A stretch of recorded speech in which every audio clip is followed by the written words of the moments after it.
Hold on, this is a little older. The best part of waking up is...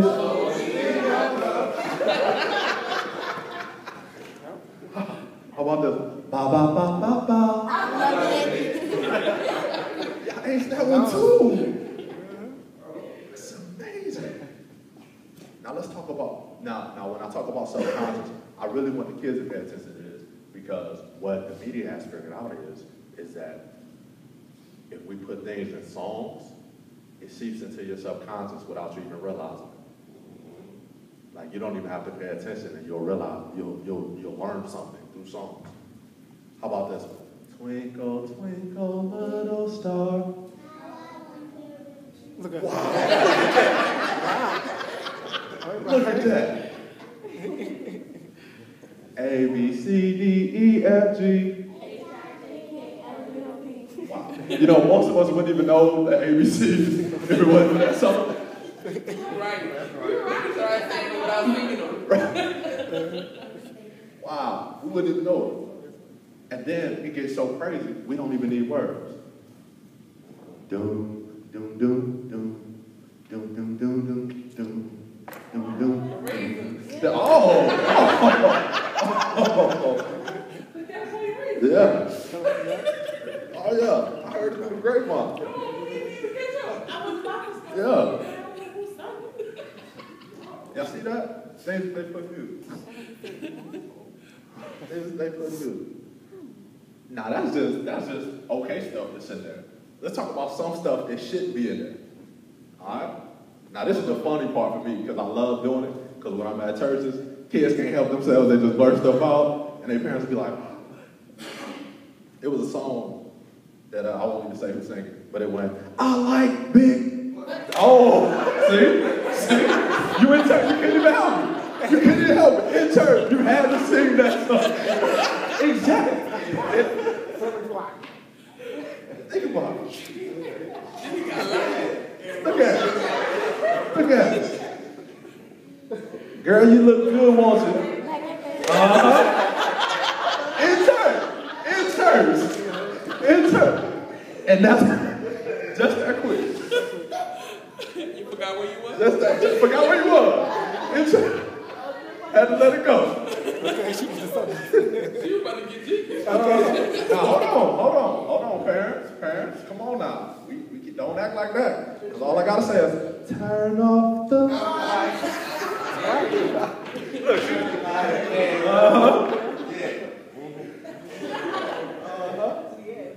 And then, once again, just the music.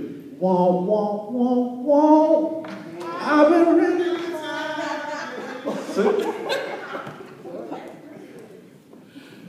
Y'all see that? Yeah. So we got from one of the youngest to the oldest, stuff that's in us. Stuff that's in us. Stuff you never knew was in. Been brewing in. What are we planting in our kids? What are we planting? Do they believe they successes, or do they believe they failures? How many times have they heard, you ain't never gonna be nothing?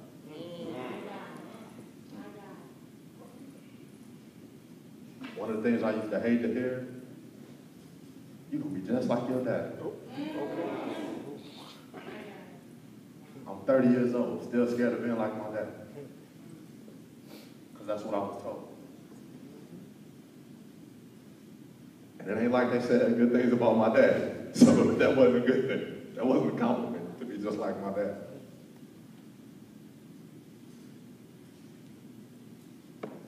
That's what's inside of us. For every good song, there's a bad song. For every good thought, there's a bad thought. We can reprogram our subconscious to have stronger thoughts than others, but you can never get rid of that thought. Be very careful what you place in your subconscious.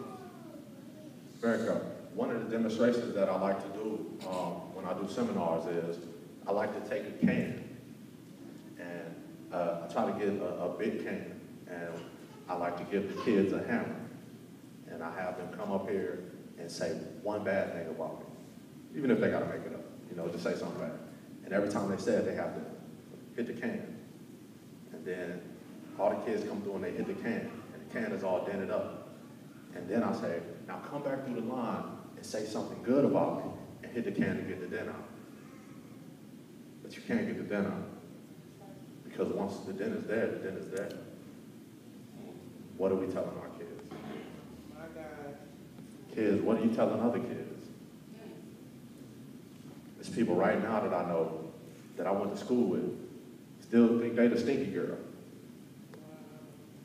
Because that's what we used to call them. Think about taking their life because of we dented their cans. My God.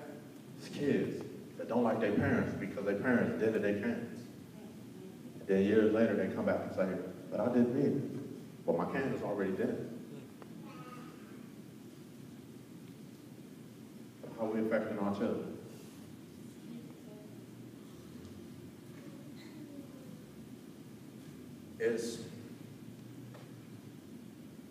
I'm going to tell you a secret that most people don't realize.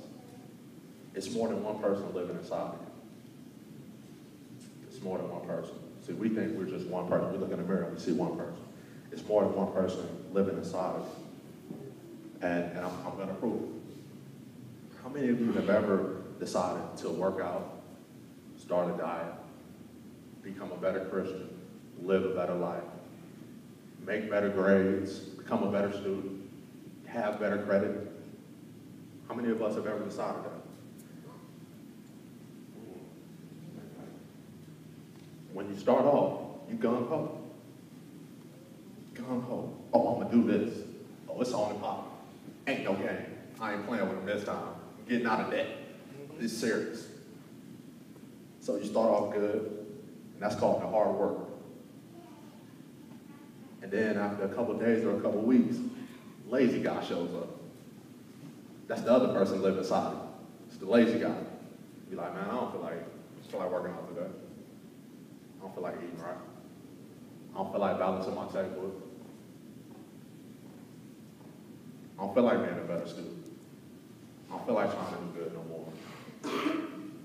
Because everyone has already told me I'm not going to accomplish much anyway. You have these two people living inside of you. One that wants to do good, one that doesn't want to do good. Who do you listen to? I always wonder, how do I become great? That's like the question that drives me. How do I become great? And it was a teacher who had a student. The teacher was the greatest teacher in the world, the greatest person in the world. And he had a mentor, and his mentor asked him, how did you become great? And he said, I became great when I realized I had two people living inside of me, a monster and a lamb. Remember that. You have a monster and you have a lamb living inside of you. How do you become great? You have to kill one of them. Come on. How do you kill one of them? You have to stop feeding. That's it. Only way you can kill something is to stop feeding. The way God set these cosmos up, everything has to eat. Everything has to eat. How do you become great? Start eating the right stuff. Start feeding your subconscious the right things. How do you go from a person with horrible credit to great credit? How do you go from being poor to being a mega millionaire? How do you go from low self-esteem to high self-esteem? How do you go from a struggling child to a successful adult? Come on, that's it. Say that. It's what you eat. It's what you eat. I'm going to tell y'all a little bit of my business real quick. The reason I started speaking, especially to kids, is because when I owned my barbershop, I had a lot of kids that would always be like, AJ, we want to be just like you. We wish we had your life. Back then, I grew up with dope boys. So that's what I wanted to be like, but I didn't want that. I wanted the lifestyle, but I didn't want to do it their way. So I had a bubble Chevy on 23s, white, inside interior, white and purple. It was striped white and purple. I did it. I had it. I had a motorcycle. I did that. And all the kids would be like, AJ, we want to be just like you. And I used to always think, y'all have no idea who AJ is, what AJ's been through, okay? So one day I got an opportunity, a pastor asked me to speak at a church. And I got up and I actually told my story. And I'm gonna tell y'all a very condensed part of my story. At the age, actually, when I was born, I grew up, I didn't know my dad until I was 4 years old, okay? The reason I didn't know my dad was because my dad was the pastor of a church, okay? But he wasn't married to my mother. So I couldn't know my dad because that was an embarrassment to his title. So I already felt like I had things going against me because I couldn't even call my dad in church. So low self-esteem kicked in. At the age of 5, I was molested. For kids that don't know that, that's when an adult takes advantage of you in the wrong way. At the age of 8, I was sexually assaulted. At the age of 12, I wanted to kill myself. I was ready to go. I thought life was worthless. I was ready to check out. Fortunately, I started getting some good people to come into my life. And by the time I graduated high school, I became homecoming king. I got a scholarship to go play football, and things started turning around. But it never took away what I went through, because I always believed that's who I was, not something that happened to me. So, as I started, I had to do what everyone else does. And this is one of the critical parts of when I speak, what I like to tell people. You can't, see, I always wanted to change overnight. You know, I wanted my situation to change. You know, I wanted my life to change. I didn't like myself. You know, I wanted to wake up the next day and everything was better. But this is what you have to do. See, I like using visuals. So let's say this is success on this side, and this is failure on this side. See, I was way over here by failure, okay? And I wanted to wake up one day and be way over here by success. And it doesn't happen like that. But what I found out was, you can't change where you are overnight, but you can change directions overnight. See, we all have that. We got a choice. See, you may not be able to become successful overnight, but you can start looking at success overnight. And then one day at a time, you start walking towards success.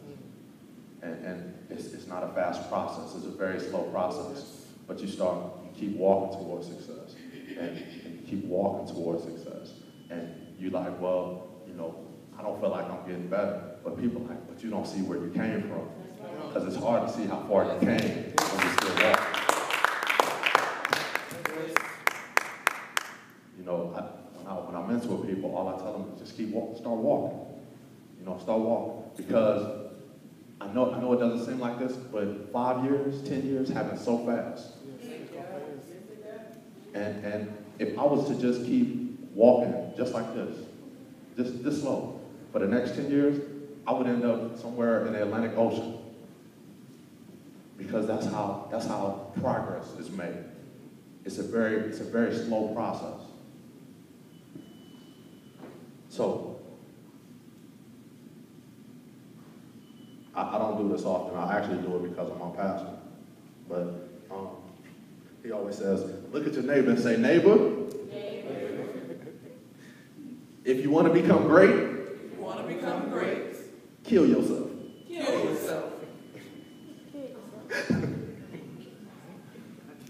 We have to kill that person inside of us.